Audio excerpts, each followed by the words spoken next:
এক সময় আবাহনীকে মনে করা হতো আওয়ামী লীগের দল, আর মোহামেডানকে মনে করা হতো আওয়ামী লীগের বিরোধী দল, কিন্তু তারা দুজন একসাথে খেলতো না। ভারত বাংলাদেশকে দেখে সিকিউরিটি কনসার্নের চোখ দিয়ে, যে এই একটা মুসলিম অধ্যুষিত অঞ্চল আমার জন্য নিরাপত্তা ঝুঁকি তৈরি করেছে, এই জন্য তাকে কাঁটাতার দিয়ে ঘেরাও করে রাখতে হবে এবং এখানে অগণতান্ত্রিক সরকার থাকবে যে আমার আজ্ঞাবহ হবে, তাকে আমি নিয়ন্ত্রণ করবো। এটা হচ্ছে ভারতের প্রজেক্ট। যেমনটি আমি শুরুতেই বলছিলাম জনাব আব্দুল নূর তুষার, যে এবার ভূ রাজনীতির জালে জড়িয়ে গেল ক্রিকেট। আপনি নিশ্চয় অবগত আছেন, ভারতীয় ক্রিকেট বোর্ডের নির্দেশে মোস্তাফিজুর রহমানকে আইপিএল থেকে বাদ দেওয়া হয়েছে এবং জানি আমরা দেখছি যে সামাজিক যোগাযোগ মাধ্যম থেকে শুরু করে ক্রিকেট আঙ্গন সব জায়গায় সমালোচনার ঝড় বইছে। ক্রিকেটকে কেন রাজনীতিকরণের অংশ করা হলো? ভারতের এই সিদ্ধান্তকে কিভাবে দেখছেন? এটা খুবই দুঃখজনক, কেননা খেলা, ধর্ম, সংস্কৃতি এই বিষয়গুলিকে রাজনীতির কুপ্রভাব মুক্ত রাখতে হয়। রাজনীতির তো অনেক সুপ্রভাব আছে, কিন্তু কুপ্রভাব মুক্ত রাখতে হয় এই কারণে যে খেলা দেখতে সবাই যায়, ধর্ম পালন সবাই করে, সংস্কৃতি সবার ভেতরে থাকে। ফলে এই বিষয়গুলিকে রাজনৈতিক প্রভাবের ভেতরে নিয়ে আসতে যেটা হয়, এখানেও এক ধরনের শত্রুতা, বিদ্বেষ এই বিষয়গুলি তৈরি হয়। তো যে ঘটনাটি ঘটেছে এটা খুবই অনভিপ্রেত, কিন্তু এইগুলি আসলে ঘটার মতো জায়গাতে আমরা দুটি দেশই পরিস্থিতিকে নিয়ে যাচ্ছিলাম।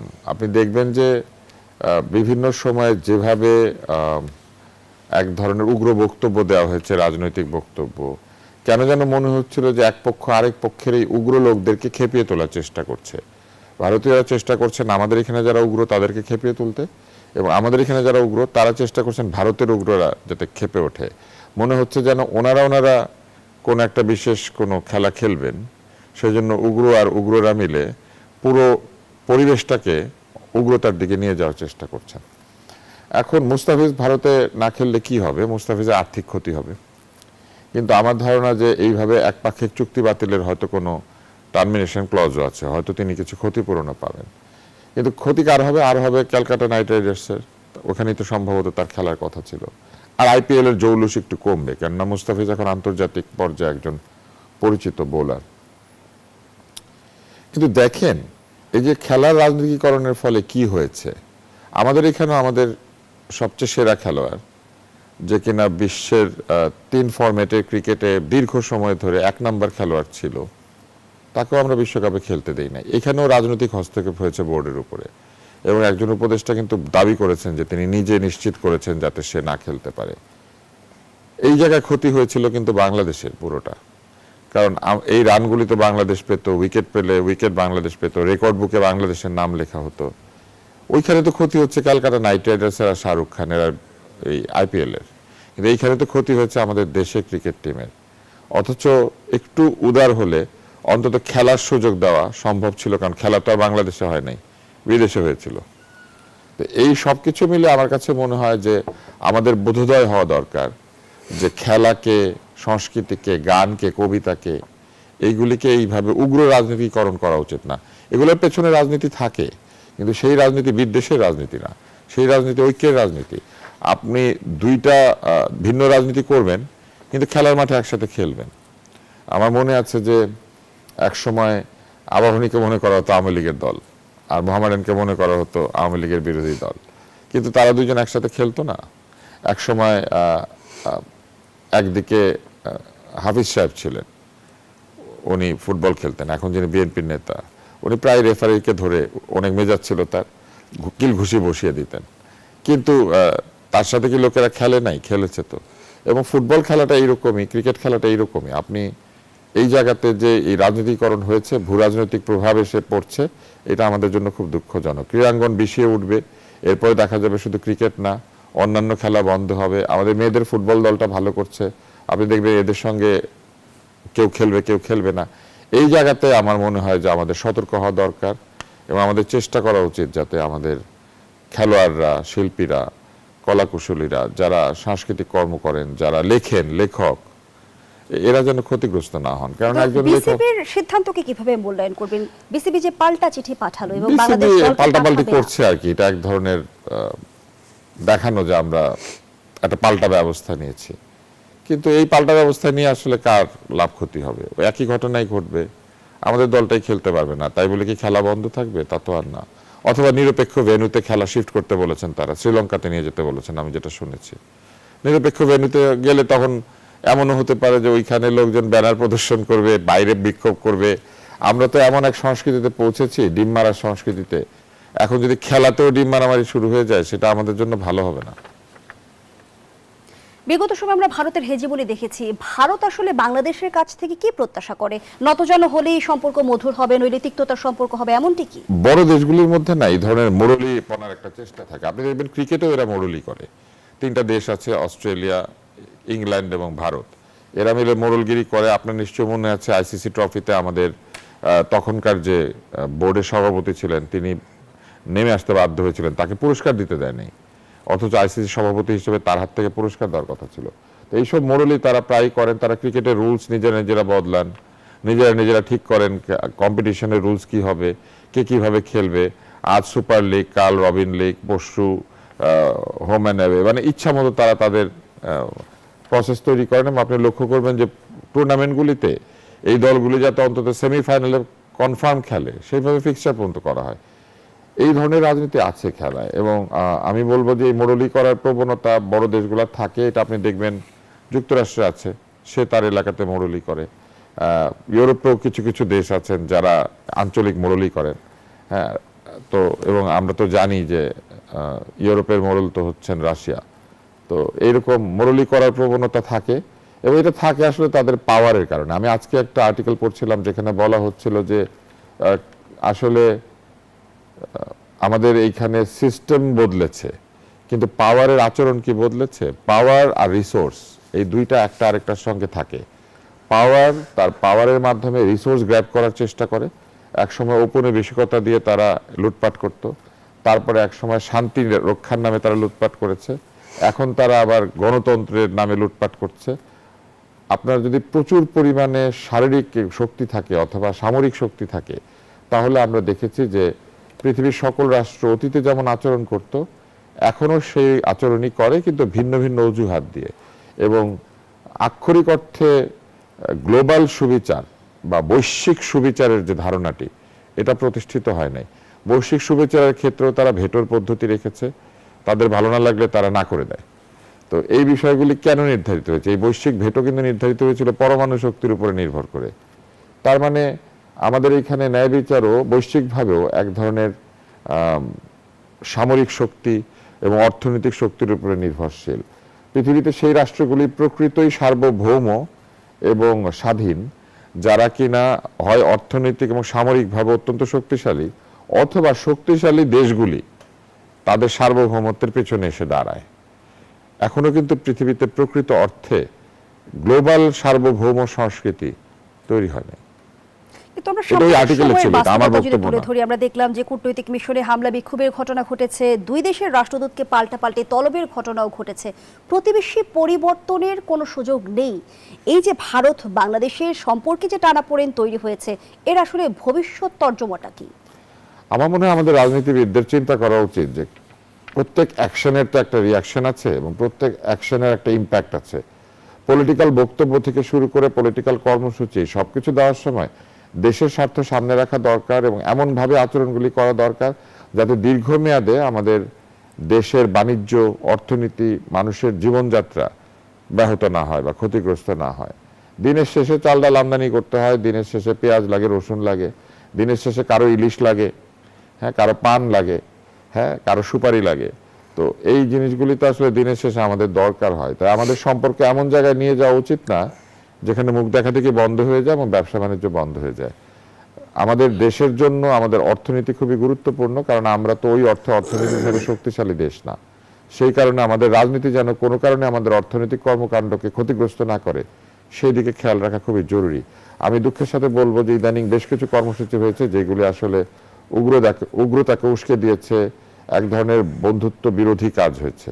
এগুলি না করলেও এই প্রতিবাদ জানানো সম্ভব ছিল, কিন্তু আমার মনে হয় যে কোনো কারণে এই কাজগুলি করা হয়েছে এবং এর একটা ইম্প্যাক্ট তো পড়বে, সেটাই পড়ছে।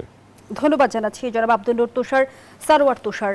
রাজনৈতিক পট পরিবর্তনের পরে আমরা দেখেছি বাংলাদেশ ভারতের সম্পর্কের বাস্তবতাও কিন্তু পাল্টে গেছে। কিন্তু আব্দুল নূর তুষার যে বিষয়টি ইন্ডিকেট করেছে, আমি সেখান থেকে প্রশ্নটি যদি আপনার কাছে রাখি যে আমরা কতটা দায়িত্বশীল আচরণ করছি প্রতিবেশী হিসেবে। আপনাকে ধন্যবাদ এবং তুষার ভাইকে শুভেচ্ছা। দুই একটা বিচ্ছিন্ন মন্তব্য বাদ দিলে প্রতিবেশী হিসেবে বাংলাদেশ গত 1.5 বছর এক্সট্রাঅর্ডিনারি পারফর্ম করেছে, ভারতের সাথে দায়িত্বশীল আচরণ করেছে। দু একটি উদাহরণ দিয়ে যদি বলতেন। দু একটা ব্যতিক্রম মন্তব্য যেগুলো হয়তো উস্কানিমূলক সেটা সেটা আছে, এটা সব দেশেই সবসময় থাকে, বা না বুঝে কিছু মন্তব্য করা সেগুলো ছিল। কিন্তু আমরা একটা জনগোষ্ঠী হিসেবে ভারতের যে প্রধান জিনিসটা কি, সিকিউরিটি কনসার্ন। ভারত বাংলাদেশকে দেখে সিকিউরিটি কনসার্নের চোখ দিয়ে, যে এই একটা মুসলিম অধ্যুষিত অঞ্চল আমার জন্য নিরাপত্তা ঝুঁকি তৈরি করেছে, এই জন্য তাকে কাঁটাতার দিয়ে ঘেরাও করে রাখতে হবে, এবং এখানে অগণতান্ত্রিক সরকার থাকবে যে আমার আজ্ঞাবহ হবে, তাকে আমি নিয়ন্ত্রণ করব। এটা হচ্ছে ভারতের প্রজেক্ট। এই প্রজেক্টটা ভেঙে গেছে 5 তারিখের পরে, এবং আপনি যে সিজোফ্রেনিক আচরণ দেখতে পাচ্ছেন ভারতের গত 1.5 বছর আমাদেরকে নিয়ে, যে ধরনের ক্যাম্পেইন তারা ওয়ার্ল্ড ওয়াইড করেছে, আমাদের দেশকে অস্থিতিশীল করার জন্য তারা যেভাবে ফুয়েলিং করেছে, এবং তাদের মিডিয়া যে ধরনের কুৎসিত প্রচারণা করেছে বাংলাদেশের বিভিন্ন বিষয়কে নিয়ে, এবং সেখানে মিথ্যা প্রচারণা অনেক আছে, এগুলো ফ্যাক্ট চেকিং করে বের করা হয়েছে, যে বিশেষত হিন্দুদের ক্ষেত্রে যে হিন্দু জনগোষ্ঠী এখানে জেনোসাইডের শিকার, হিন্দু জেনোসাইড এভাবে বলেছে তারা। পরবর্তীতে ফ্যাক্ট চেকিং এ দেখা গেছে এগুলো সবই মিথ্যা কথা। অন দ্য আদার হ্যান্ড, মৌলভীবাজারের স্বর্ণাদাস নামে আমাদের একজন কিশোরী বিএসএফ এর গুলিতে কিন্তু নিহত হয়েছে। ফলে এই যে সম্পর্কের প্যাটার্নটা, ভারত বাংলাদেশকে প্রতিবেশী কিংবা সমান মর্যাদার একটা রাষ্ট্র হিসেবে কখনোই ভেতর থেকে মেনে নিতে পারে না। কিন্তু এখানে ইতিহাস এবং রাজনীতির কতগুলো বিষয় থাকার কারণে ভারত বাংলাদেশকে কখনো সরাসরি, এটা আমি অনেকবার বলেছি, যে সরাসরি সে অ্যানেক্সও করতে পারবে না বা করবে না। অ্যাট দ্য সেম টাইম সে বাংলাদেশের যে স্বাধীন অস্তিত্ব এটাকেও সে হজম করতে পারবে না, because it sets an example. বাংলাদেশে একটা সুন্দর রাষ্ট্র হিসেবে টিকে থাকে, এটা দক্ষিণ এশিয়া একটা এক্সাম্পল সেট করে ভারতের জন্য, যেটা থ্রেট। ফলে ভারত সবসময় এটাকে কন্টেইনমেন্ট পলিসি দিকে গেছে। ঠিক আছে, ভারত এটাকে কেন সরাসরি অ্যানেক্স করবে না, তার কারণ হচ্ছে তার কাছে কাশ্মীরের এক্সাম্পল আছে। এই জন্য তার জন্য এমন একটা মডেল দরকার, যে আবার এটাকে কেন স্বাধীন একটা সত্যিকার অর্থে মর্যাদা সম্পন্ন রাষ্ট্র হতে দেবে না, কারণ এটা একটা দক্ষিণ এশিয়া একটা কোষ হিসেবে, একটা উদাহরণ হিসেবে হাজির হবে। কারণ যেহেতু ভারতের প্রজেক্টটা হচ্ছে যে one people, Hindu nation, Hindustan, তো ভারত তো আসলে মেনি পিপলের একটা সমাহার, ফেডারেশন। এইটা তখন বলা সম্ভব হবে যে বাংলাদেশ যদি আলাদাভাবে টিকে থাকতে পারে, তাহলে আমরাও ভারতের মধ্যেই আরো ফেডারেল, আরো স্বায়ত্তশাসন নিয়ে টিকে থাকতে পারি, ভারতের ওই রাষ্ট্রীয় অখণ্ডতাটাকে মেনে নিয়েই। তো এই যে জিনিসটা, এটা যেন উদাহরণ হিসেবে ভারতের বিভিন্ন অঞ্চল আপনি জানেন যে স্বায়ত্তশাসন কেন্দ্রিক কিছু বিচ্ছিন্নতাবাদী তৎপরতা আছে, কিন্তু এর বাইরেও স্বায়ত্তশাসন কেন্দ্রিক গণতান্ত্রিক আন্দোলনও আছে। এটাকে দমানোর জন্য বাংলাদেশকে তারা একটা উদাহরণ হিসেবে আসতে দিতে চায় না। ফলে তার জন্য একদিকে যেমন সে এটাকে এটাকে এনেক্স করতে পারবে না, আবার একদিকে সে এটাকে স্বাধীনভাবে বিকশিত হতে দেবে না। ফলে তার জন্য বেস্ট মডেল হচ্ছে আপনার একটা কন্টেইনমেন্ট মডেল, যে এটাকে কাঁটাতার দিয়ে আমি ঘেরাও করে রাখবো, এখানকার অভ্যন্তরীণ সার্বভৌমত্বের বিষয় আসলে আমি সবসময় হস্তক্ষেপ করব, এমনকি তার অভ্যন্তরীণ নিরাপত্তার যে বিষয়, ইন্টেলিজেন্সের যে বিষয় আসে সেখানেও আমি হস্তক্ষেপ করব। এমনকি আপনি দেখেছেন এখন যে গুমের রিপোর্টগুলো, আজকেও গুমের একটা রিপোর্ট গেছে কিন্তু সরকারের কাছে জমা দেওয়া হয়েছে, গুমের রিপোর্টে দেখা যাচ্ছে যে এই গুমগুলোর সাথে ভারত জড়িত। ফলে ভারত এখানে নানাভাবে আমাদের বিকাশকে স্তব্ধ করতে চেয়েছে। এখন এর বিপরীতে আমাদের কাজ হচ্ছে খুব সিম্পল, যে আপনি আমাদের বিষয় আসলে নাক গলাবেন না, আমরা আপনার সিকিউরিটি কনসার্ন যেটা আছে সেটা মিট আপ করবো, এটুকুই হচ্ছে বিষয়। কিন্তু এটাকে ভারত মানে 5 তারিখের পর থেকে তার প্রতি অনুগত লয়াল যারা ছিল তারা যেহেতু এখান থেকে চলে যেতে বাধ্য হয়েছে, ফলে ভারত হচ্ছে এটাকে সবসময় আনস্টেবল করার জন্য বাংলাদেশকে হেন কোনো কাজ নেই তারা করে নাই। এবং 5 তারিখের পর থেকে আমরা কিন্তু ভারতের তরফ থেকে একটি বার্তা বারবার শুনেছি, যে নির্বাচনের পর বাংলাদেশ ভারত সম্পর্ক স্থিতিশীল হবে।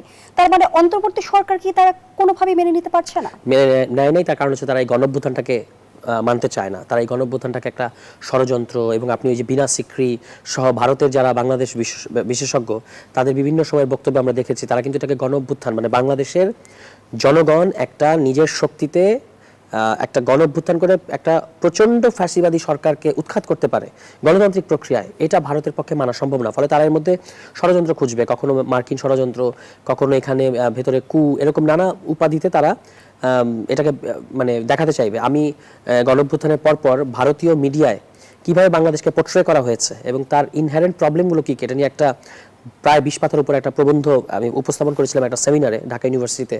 তো সেখানে আমি এই জিনিসগুলো আমি দেখিয়েছি তারা কিভাবে এগুলোকে বাংলাদেশের ক্ষেত্রে একটা কথা তাদের মিডিয়া বলেছে যে Bangladesh is now potential enemy. এটা মানে হচ্ছে যে আগে ছিল না, কিন্তু এখন পটেনশিয়ালি নিমি সম্ভাব্য শত্রু সবসময় সে হয়ে গেছে। এবং আপনি আমাদের দিক থেকে কিছু আলগা পটকা মন্তব্য সেগুলো তো আমরা নিন্দা করবই, কিন্তু তাদের দায়িত্বশীল পর্যায় থেকে, যেমন বিহারের মুখ্যমন্ত্রী কিংবা বিহারের কোনো দায়িত্বশীল মন্ত্রী কিংবা ধরা যাক ত্রিপুরার রাজা, এই সমস্ত জায়গা থেকে কিন্তু স্ট্রাইক সিটিজি, চিটাগংকে স্ট্রাইক করো, বিচ্ছিন্ন করো, এই ধরনের কথাবার্তা ক্রমাগত বলে যাওয়া হয়েছে, মিডিয়ার মধ্যেও বলে যাওয়া হয়েছে। এবং এটা বলার প্রেক্ষাপটটা আমি যেটা ব্যাখ্যা করলাম, যে সে বাংলাদেশের স্বাধীন অস্তিত্বটাকে মানতে চায় না, এবং মানতে চায় না বলেই আবার সে যেহেতু এটাকে নিজের অংশ করে নিতে পারবে না, তার কিছু কারণ এই 18 কোটি জনগণের বোঝা তাকে বহন করতে হবে, এই জন্য তাকে একটা জিওগ্রাফি মাইনাস ডেমোগ্রাফি, যে এই জিওগ্রাফিটাকে আমার দরকার কিন্তু এটার ডেমোগ্রাফিটাকে আমার দরকার নাই। তাহলে এটা কি হবে, একটা কন্টেনমেন্ট পলিসি, যেটাকে আমরা বলতে পারি যে ওয়েস্ট ব্যাংক মডেল, যেটা ইসরায়েল যেটা প্যালেস্টাইনে করেছে, ওই ধরনের একটা মডেলের মতো করে সেটাকে কন্টেইন করতে চায়। এই কন্টেইন করতে চাওয়া থেকে আপনি যাবতীয় প্রতিক্রিয়া দেখতে পাচ্ছেন, এবং সে কখনোই এখানে সবসময় চাইবে যে তার আজ্ঞাবহ একটা সরকার থাকুক। বাংলাদেশের জনগণের কনফিডেন্স যে তাকে নিতে হবে, এবং যেটা তুষার ভাই বললেন রাইটলি, যে আপনার আমরা তো প্রতিবেশী, আপনিও বললেন যে প্রতিবেশী চেঞ্জ করার সুযোগ নাই, আমাকে পেঁয়াজ, আদা, রসুন থেকে শুরু করে নিত্য প্রয়োজনীয় অসংখ্য জিনিসে এই দুই দেশ পরস্পরের উপর নির্ভরশীল। এমনকি আমাদের অভিন্ন নদীর প্রবাহ রয়েছে, অভিন্ন ভূখণ্ড, মানে ভূখণ্ড বলতে আপনার বন, যে বন এই পারেও আছে ওই পারেও আছে, এর মাঝখানে শুধু দুটো আলাদা রাষ্ট্র রয়েছে, কিংবা পাহাড় আছে এরকম।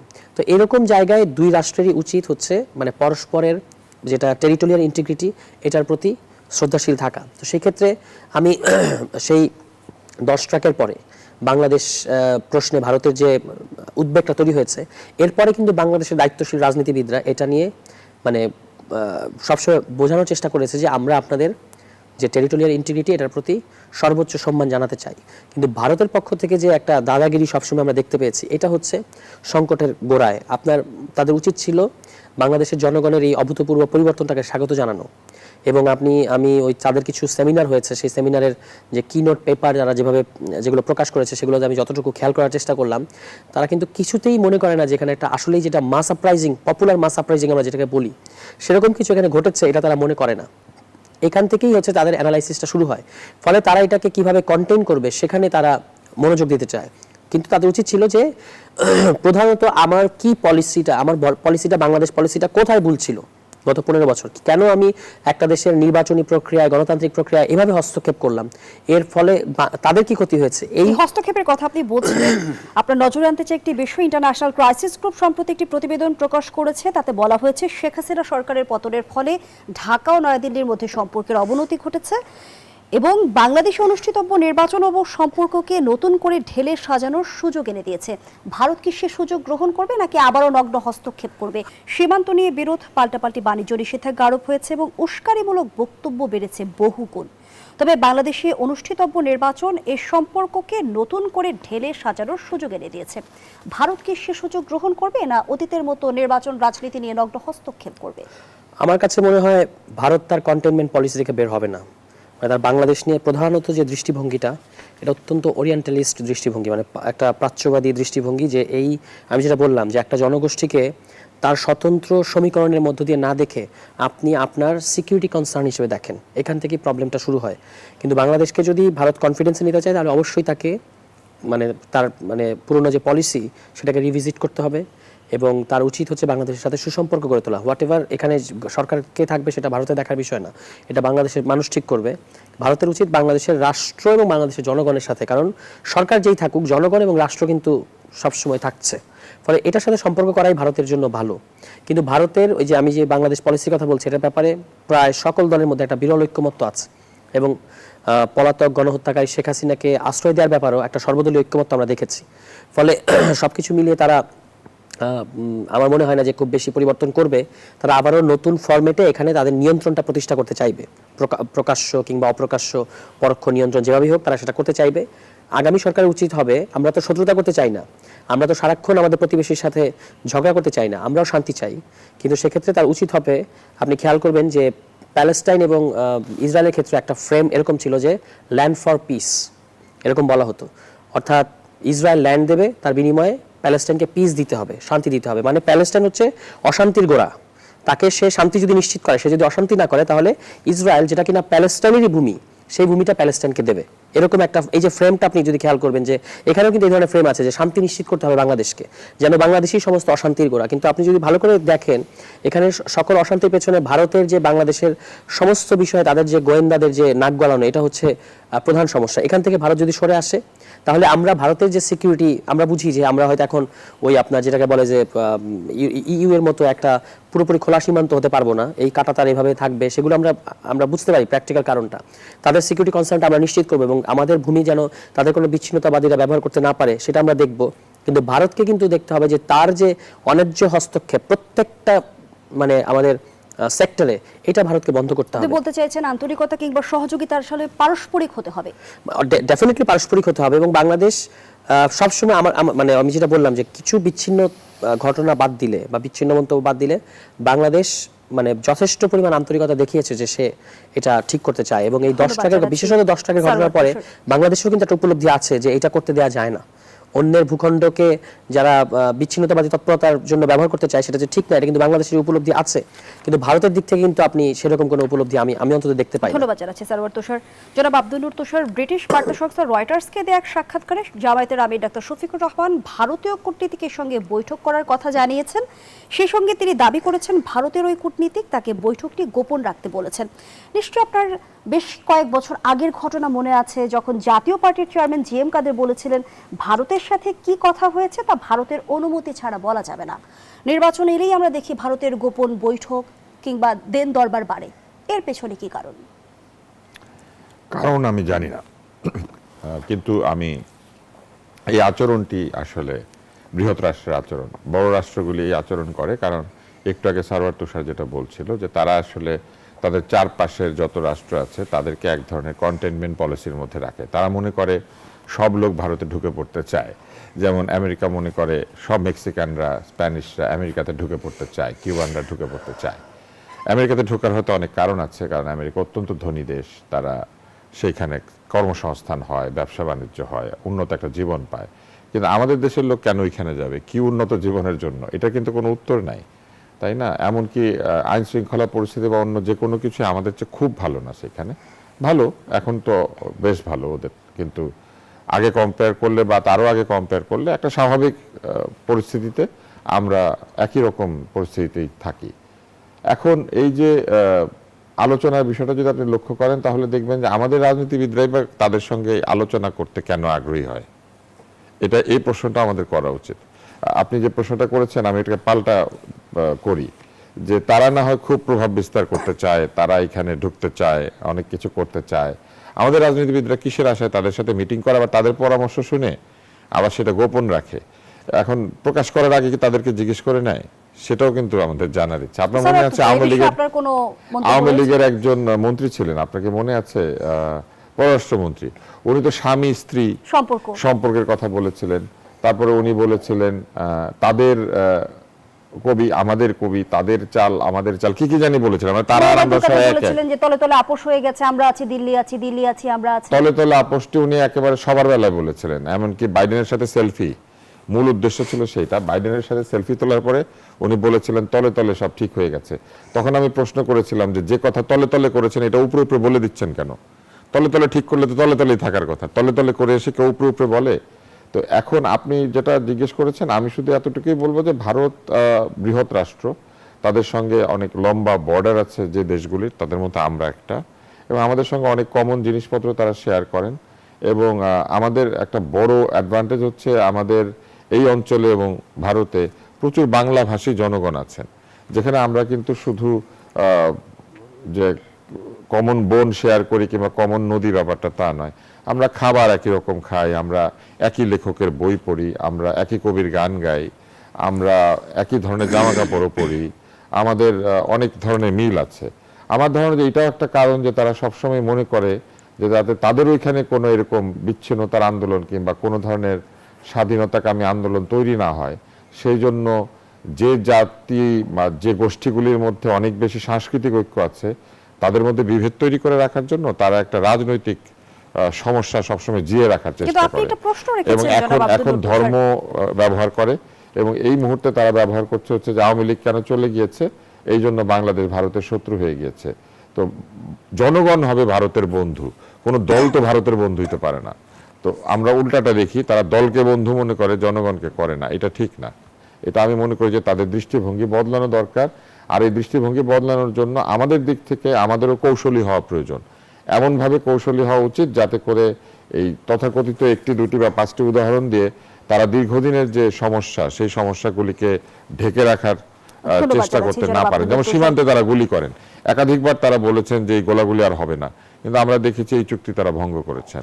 তারা কিন্তু প্রায়শই এইখানে ঢোকেন এবং ঢুকে এটা কেটে নিয়ে যান, সেটা কেটে নিয়ে যান, ছাগল নিয়ে যান, আর ওইখান থেকে গরু আসলে তারা খুব বিরক্ত হয়ে যান, আবার এইখান থেকে ইলিশ মাছ গেলে খুশি হয়ে যান। তো এই সমস্যাগুলি দূর না করলে পরে আমার মনে হয় এগুলা একটা মানে জিয়ে রেখে কিছু লোক এটা সুবিধা নেবে। প্রসঙ্গে যদি আপনি একটু যুক্ত করেন যে ভারত না হয় হস্তক্ষেপ করতে চাইবে, আমাদের রাজনীতি নির্বাচন নিয়ে মাথা ঘামাতে চাইবে, আমাদের দুর্বলতার জায়গাটা আসলে কোথায়? আমরা কেন সুযোগ করে দিই? এটা আমাদের ওল্ড জেনারেশন পলিটিশিয়ানদের একটা সমস্যা এবং আত্মমর্যাদার অভাব আছে তাদের মধ্যে, যে কারণে অতীতে আমরা দেখেছি যে কয়েকটা উদাহরণ তো আসলো যে দিল্লি আছে সুতরাং সমস্যা নাই, কিংবা স্বামী স্ত্রীর সম্পর্ক, কিংবা আপনার জিএম কাদের সাহেব যেটা বলেছিলেন নির্বাচনের আগে, তো আমার নিশ্চয়ই মনে আছে ভাই, উনি বলেছিলেন আমি গিয়ে সব বলে আসছি। আমি বলে আসছি যে শেখ হাসিনাকে কেন অনেকদিন ক্ষমতা রাখতে হবে, অনেকদিন কেন ক্ষমতা রাখতে হবে, আমি ভারতকে বুঝিয়ে এসেছি। তারপর যে জিএম কাদের তো এটা খুব আরো ব্ল্যাটেন্টলি বলেছেন যে কথা, ওদের সাথে আমরা কথা হয়েছে, ওদের ভারতের কাদের সাথে কথা হয়েছে, ওদের অনুমতি ছাড়া বলা যাবে না, কি কথা হয়েছে এটাও বলা যাবে না, এরকম তারা বলেছেন। এবং এইটা করে তারা আসলে, এবং শুধু এটা না, বাংলাদেশের রাজনীতিবিদদের অতীতে আমরা এটাও দেখেছি যে তারা রাজনীতিটা কিভাবে কূটনৈতিকদের হাতে তুলে দেন, যারা অ্যাম্বাসেডর, বিভিন্ন হাই কমিশনার যারা আছেন, তারা কিভাবে বাংলাদেশের রাজনীতিতে। এই মুহূর্তে আসলে জামায়াতের আমিরের সঙ্গে ভারতের গোপন বৈঠকের উদ্দেশ্য কি থাকতে পারে বলে মনে করেন? এটা একটা গোপন বৈঠক ছিল না, সম্ভবত অনানুষ্ঠানিক বৈঠক, এবং সেখানে ওই কূটনৈতিক তিনি অনুরোধ করেছেন বা তিনি বলেছেন জামায়াতের, আমি যেটা আমরা এখানে কিন্তু বাংলায় একটু ভুল অনুবাদ হয়েছে, যেটা আমরা দেখলাম যে তিনি, তাকে বলা হয়েছে যে আপনি এই মিটিংটার কথা জানাবেন না। তিনি রয়টার্সকে বলছেন যে আমি তো এরকম অনেকের সাথে মিটিং করি, তিনি আমাকে কেন না করলেন এটা আমি ঠিক বুঝলাম না, এরকম একটা কিছু বলেছে আর কি। আমরা জামায়াত ইসলামের কোনো সমালোচনা থাকলে সেটা করব, কিন্তু এই ক্ষেত্রে বর্ণনাটা কিন্তু বা বয়ানটা কিন্তু এভাবে এসেছে। ফলে তিনি এটা ওই জিএম কাদের সাথে তুলনা চলবে না, কারণ তিনি এটা বরং ওই কূটনৈতিক যে তাকে যেটা না করেছেন, তিনি তার উল্টোটা করেছেন, অর্থাৎ তিনি কথাটা জানিয়ে দিয়েছেন যে তার সাথে একজন বসেছেন। এবং বসেছেন কেন? কারণ ভারতও মনে করছে যে যারা এখন পাওয়ার কন্টেন্ডার, যারা বাংলাদেশের সামনে ক্ষমতায় আসতে পারে, তাদের সকলের সাথেই তো ভারতকে একটা কোনো না কোনো ধরনের যোগাযোগ রাখতে হবে। এখন জামায়াত ইসলামের সাথে তারা যোগাযোগটা রাখতে চায় সম্ভবত কোনো ব্যাকডোর চ্যানেলের মধ্য দিয়ে, কারণ তারা প্রকাশ্যে জামায়াতকে যে ধরনের ফ্রেমিং করতে চায়, আর সেটা যদি তারা আবার যদি তাদের সাথে দেখা সাক্ষাৎ ইত্যাদি করে, তার দুটোর মধ্যে কিন্তু একটা কন্ট্রাডিকশন তৈরি হয়। এই কারণে ব্যাকডোর চ্যানেলে তারা দেখা সাক্ষাৎ করে এক ধরনের সম্পর্কের দরজাটা খোলা রাখতে চায় এবং সেটা গোপনও রাখতে চায়। এটা হচ্ছে ভারতের আরেকটা দ্বিচারিতা আর কি। আপনার বাংলাদেশের প্রত্যেকটা রাজনৈতিক দলের সাথেই কথা বলা উচিত, প্রত্যেকটা রাজনৈতিক দলের ভিশন জানা উচিত, এবং প্রত্যেকটা রাজনৈতিক দলকে আপনারা কিভাবে বাংলাদেশকে দেখেন সেটা বলা উচিত, এবং তাদের কাছ থেকে অ্যাসুরেন্স নেওয়া উচিত যে তারা কিভাবে ভারতকে দেখে। এটা নিয়ে কোনো গোপনীয়তা থাকা উচিত না। পিতার চেয়ে কার 18 গুণ বেশি বললেন আমি ঠিক জানি না, তবে ওই যেটা হলফনামার ব্যাপারটা আমি বলি, এই ধরনের ফ্রেমিংয়ের শিকার আমিও হয়েছি। একটা হলো উৎসাহ এবং আগ্রহ থাকা ভালো, কিন্তু এনসিপি নিয়ে সবসময় এক ধরনের নেতিবাচক ফ্রেমিংয়ের চেষ্টা করা হয়, এবং এটা সবসময় যারা পরাজিত আওয়ামী লীগ তারা পর্যন্ত করেছে ভুয়া তথ্য দিয়ে। এর বাইরেও যারা সমালোচক সাজার চেষ্টা করে, কিন্তু আসলে তারা এনসিপিকে শুভাকাঙ্ক্ষী মনে করে না, এনসিপিকে যে কোনোভাবে একটা দাগ লাগাতে চায়, তারা এইভাবে নানাভাবে হলফনামা নিয়ে কথা বেশি কথা যে বলছিলাম সেটা হচ্ছে আপনাদের হান্নান মাসুদ, যে তার বাবার সম্পদের চেয়ে 18 গুণ বেশি সম্পদের মালিক। আচ্ছা, এটা তো হলফনামায় সে যে তথ্য দিয়েছে এটা যাচাই বাছাই করেছে রিটার্নিং অফিসার, এবং করে কোনো সমস্যা বা অসঙ্গতি পায় নাই বলেই সেটাকে বৈধ ঘোষণা করেছে। অন্যান্য প্রার্থীরা কিভাবে সম্পদ অর্জন করেছে সেদিকেও মনোযোগ দেওয়া দরকার, কিন্তু সেটা নিয়ে কিন্তু তেমন কোনো কথা হচ্ছে না।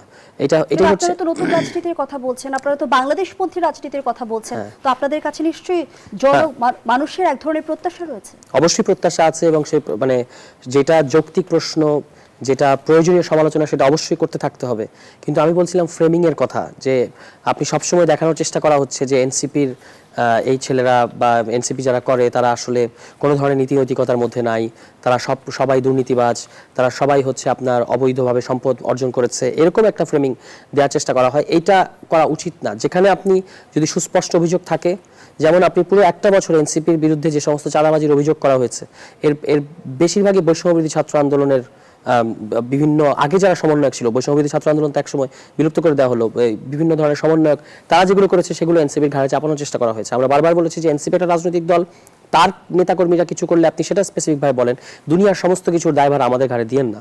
কিন্তু সেটা গণঅভ্যুত্থান থেকেই তো জন্ম নিয়েছে এনসিপি, রাইট। তার মানে তো এই না যে এই মানে এক বছরে যা হয়েছে সমস্ত খারাপ কাজের দায়ভার নেবে এনসিপি, আর যত সাফল্য সব ইউনূস সরকারের কিংবা অন্যান্য দলের। কিন্তু আলটিমেটলি ব্যাপারটা এরকমই দাঁড়িয়েছে কিন্তু, যে এখানে স্থিতিশীলতার জন্য একজন একটা দলের প্রধানকে অনিবার্য মনে করা হচ্ছে, অন্যান্য দলকে মনে করা হচ্ছে তারা হচ্ছে আপনার বাংলাদেশের জন্য প্রয়োজনীয়, কিন্তু সমস্ত যা নেতিবাচক ঘটনা ঘটেছে এটা সকল দায়ভার এনসিপির। এটা খুবই আনজাস্টিফাইড এনসিপির প্রতি। আমরা তো গত 1.5 বছর ধরে আমাদের যে সকল সমালোচনা, প্রত্যেকটা সমালোচনা মন দিয়ে বোঝার চেষ্টা করলাম, এবং সেখানে আমাদের যে কোনো গাফিলতি নাই, কোনো ঘাটতি নাই তা তো না। আমাদের ডেফিনেটলি অনেক অনভিজ্ঞতা থেকে শুরু করে আমাদের নানা ধরনের সীমাবদ্ধতা আছে, কি সেটা থেকে আমি যেটা কাজে সেটা আমি শিখবো, কিন্তু সারাক্ষণ একটা ক্যারেক্টার অ্যাসোসিয়েশনের মধ্যে রাখা একটা নতুন দলকে, এটা মানে হচ্ছে আপনি আসলে এই দলের বিকাশ চান না। একটা হচ্ছে যে আপনি তার বিকাশ চান এবং তাকে সমালোচনা করে তাকে আরো সামনে আগানোর চেষ্টা করা, যে তুমি তোমার ভুলগুলি সেটা তো করা হচ্ছে না।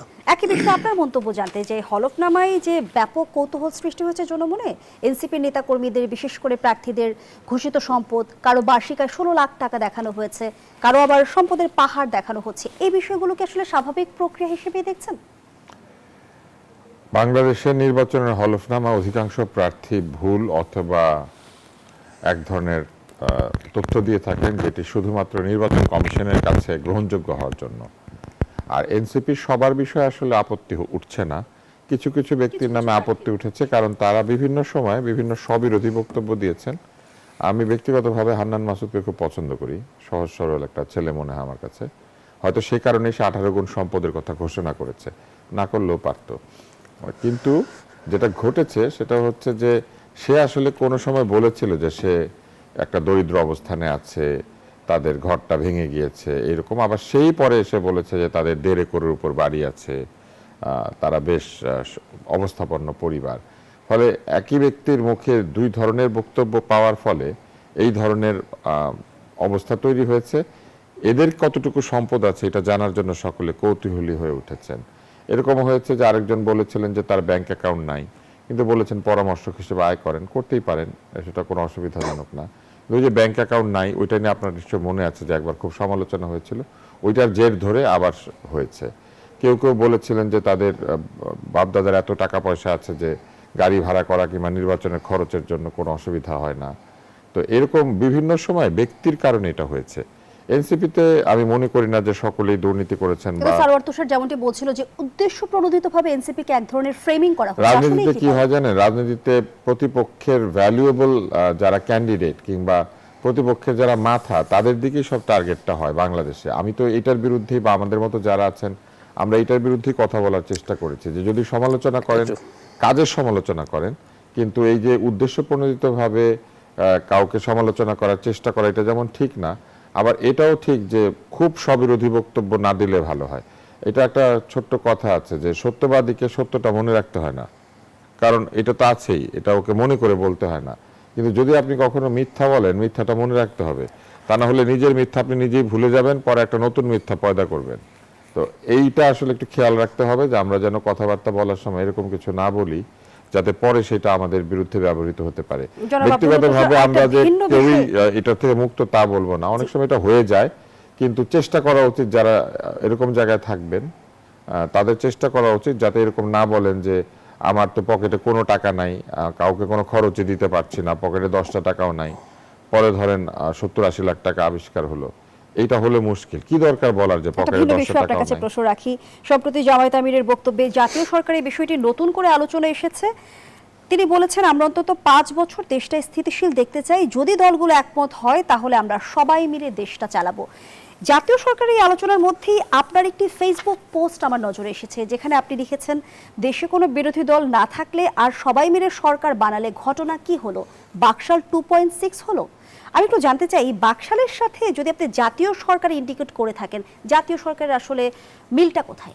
কনসেপচুয়ালি আসলে ওই সময় চিন্তা করা হয়েছিল কি জানেন, যে দেশে সব দল টল মিলে একটা দল করবে এবং তারপরে নির্বাচন হলে ওই দলের সদস্যরাই একে অন্যের বিরুদ্ধে প্রতিদ্বন্দ্বিতা করবে। তা আপনি যদি নির্বাচনের পরে যারা জিতলো তাদেরকে নিয়ে জাতীয় সরকার করেন, তাহলে জাতীয় সরকার হবে না। কেন হবে না? কারণ শুধু জেতা দলগুলোকে নিয়ে আপনি করছেন, হারা দলগুলোকে তো নিচ্ছেন না। আর যদি এটা বলেন যে না, যারা হেরে গিয়েছে এবং যারা জিতেছে সবাইকে নিয়ে করবেন, তাহলে কি হলো? দেশে কোনো বিরোধী দল থাকলো না। কিন্তু জুলাই সনদের একটি বড় বিষয় হচ্ছে একটা ফাংশনিং ডেমোক্রেসি, এবং একটা ফাংশনিং ডেমোক্রেসিতে বিরোধিতাই হচ্ছে একটা মূল জায়গা, যেখানে নীতি এবং আদর্শের বিরোধিতা হয়, কিন্তু মৌলিক প্রশ্নে অর্থাৎ দেশপ্রেম, সার্বভৌমত্ব, সংস্কৃতি, এইসব ব্যাপারে, ধর্ম, এইসব ব্যাপারে একটা বৃহৎ ঐক্য থাকে। কিন্তু দেশকে ভালোবেসে দেশের উন্নতি কিংবা দেশকে পরিচালনার ক্ষেত্রে যে নীতি, সেই সব ক্ষেত্রে প্রতিদ্বন্দ্বিতা থাকে এবং তর্ক থাকে। তো যদি এরকমই হয় যে আমরা যারা জিতেছি এবং আমরা যারা হেরেছি সবাই মিলে আমরা একটা সরকার করলাম, তাহলে নির্বাচন করার দরকার কি? অযথা খরচ। এখনই সবাই বসে একটা জনসভা ডাকুক, ডেকে এরকম আবার ঐকমত্য কমিশনের মতো 50 দিন, 100 দিন, 500 দিন মিটিং করুক, করে তারপর সরকার বানিয়ে শাসন করতে থাকুক। এটা টোটালি গণতান্ত্রিক চেতনার বিরোধী। জাতীয় সরকার করবেন যদি, তাহলে এত প্রার্থী দিয়ে এত বিরোধিতা তৈরি করছেন কেন? তার চেয়ে বিরোধিতা সব বাদ দেন, দিয়ে একসাথে বসে আলোচনা করেন। জাতীয় সরকারের এই কনসেপ্টটা সংসদীয় গণতান্ত্রিক রাজনীতির জন্য ইতিবাচক না নেতিবাচক? এই বিষয়ে বলবো, তার আগে হান্নান মাসুদের বিষয়টা আমি বলি। হান্নান মাসুদ তার হলফনামায় বার্ষিক আয় দেখিয়েছেন 6 লাখ টাকা, মিডিয়ায় প্রচার করা হয়েছে 98 লাখ টাকা। তিনি বলেছেন যে অ্যাবসলিউটলি লাই এবং মিথ্যা কথা, তিনি এটা তার হলফনামায় বলেন নাই। এবং তার কোনো স্থাবর সম্পদ তিনি বলেছেন যে স্থাবর সম্পদ নাই, এটা হলো হলফনামার তথ্য। কিন্তু এটা মিডিয়ায় এসছে যে তিনি বলেছেন যে টিউশন করে তিনি 98 লাখ টাকা আয় করেন। এটা কিন্তু ভুল, এবং কেন এইভাবে তাকে মিডিয়া ফ্রেমিং এর বা মিডিয়া ট্রায়ালের মুখোমুখি করা হয়েছে আমি জানি না।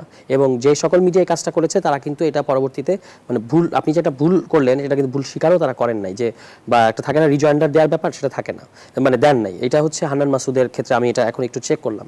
আর যেটা জাতীয় সরকার বলেছেন, আমি with due respect to our senior politicians, আমি এই কনসেপ্টটা আসলে বুঝি না। কেন বুঝি না? বিকজ হোয়াট উই নিড একটা স্টেবল ডেমোক্রেটিক সরকার এবং একটা ফাংশনাল তীব্র বিরোধী দল, দ্যাটস ইট। এক্স্যাক্টলি। এই যে জাতীয় সরকার যেগুলো বলা হচ্ছে, জাতীয় সরকার হতে পারতো গণ অভ্যুত্থানের ঠিক পরপর একদম। কিন্তু আপনি যদি বলেন যে আমি ইলেকশনের পরে জাতীয় সরকার করব, তার মানে দাঁড়াচ্ছে আপনি কি সমস্ত দলকে নিয়ে একটা সরকার করবেন। তাহলে কি প্রথম প্রশ্ন হচ্ছে বিরোধী দল কি থাকবে না? আর দ্বিতীয় প্রশ্ন আপনি যদি বলেন যে হ্যাঁ বিরোধী দল থাকবে, আমি যদি আপনার কাছে পাল্টা প্রশ্ন রাখি সারওয়ার তুষার, জামায়াত এখন কেন জাতীয় সরকারে যুক্ত হওয়ার জামায়াত ইসলাম এখন জামায়াত কি শক্তিশালী বিরোধী দল হতে পারবে না, নাকি জামায়াত বিরোধী দলে যেতেই চায়? সেটা জামায়াত ইসলাম বলতে পারবে। আমি বলছি জামায়াত ইসলাম, হ্যাঁ বলি একটা একটা করে। প্রথমত জাতীয় সরকার কথাটা প্রথমে বলেছে বিএনপি, লম্বা সময় ধরে তারা এটা প্রচার করেছে এবং একটা খুব লুক্রেটিভ আইডিয়া হিসেবে প্রচার করার চেষ্টা করেছে। কিন্তু তাদেরকে যখন গণ অভ্যুত্থানের পরে জাতীয় সরকারের প্রস্তাব দেওয়া হয়েছিল তারা এটা প্রত্যাখ্যান করেছে। কিন্তু এখন আমি যেটা বলছিলাম যে আপনি কি বিরোধী দল রাখবেন না? যদি বলেন যে বিরোধী দল রাখবো, তাহলে বিরোধী দল কি আপনার জাতির বাইরে, যে আপনি যাকে জাতীয় সরকার যেটা হবে সেটা সে বাইরে থাকবে? বিরোধী দল তো জাতির অংশ। ফলে এই জাতীয় সরকার মানে ব্যাপারটা এটা শুনতে অনেক মুখরোচক শোনায়, কিন্তু এটা আসলে কতটুকু বাস্তবসম্মত আমি জানি না, বা মানে এটার আসলে ইমপ্লিকেশনটা কি, বিরোধী দলের ভূমিকাটা কি হবে, বিরোধী দল এবং বিরোধী দলের যে কোয়ালিশন তারা কি জাতির বাইরে থাকবে কিনা। জাতীয় সরকারের মানে এটা হতে পারে যে আমরা সরকার এবং বিরোধী দল, আমাদের যেটা দরকার, সরকার এবং বিরোধী দল রাষ্ট্রের কতগুলো অভিন্ন স্বার্থ চিহ্নিত করে কিভাবে সেখানে আমরা দলীয় ভেদাভেদ ভুলে গিয়ে জাতীয় স্বার্থে কাজ করব, এই জাতীয় স্বার্থ চিহ্নিত করা দরকার সবার আগে। মানে জাতীয় সরকারের আগে জাতীয় স্বার্থ চিহ্নিত করা দরকার। আমাদের মধ্যে কোনো একটা বিষয়, আমি যেটা বললাম যে ভারতে কিন্তু ওই পলাতক শেখ হাসিনাকে আশ্রয় দিতে হবে, এটার জন্য তারা একটা সর্বদলীয় মিটিং ডেকেছে। এটা আমাদের দিক থেকে অবশ্যই জঘন্য, কিন্তু তাদের দিক থেকে আপনি চিন্তা করেন তাদের একটা ইউনিটি আছে কিছু ব্যাপারে। তারা সবসময়, যেমনটি আব্দুল নূর তুষার বলছিল, যদি জাতীয় সরকারই গঠন করা হয় তাহলে আসলে নির্বাচন করে অর্থ ব্যয় করারই বাকি দরকার না। ডেফিনেটলি জাতীয় সরকার, আমি বললাম যে জাতীয় সরকার হয় এই ধরনের অন্তর্বর্তী পর্যায়ে, যে সবাইকে নিয়ে আমি একটা গভর্নমেন্ট ফর্ম করছি এবং যেটা একটা নির্দিষ্ট সময় পর্যন্ত থাকবে। নির্বাচনের পোস্ট ইলেকশন মানেই হচ্ছে সরকারের চেয়ে গুরুত্বপূর্ণ হয়ে ওঠে বিরোধী দল।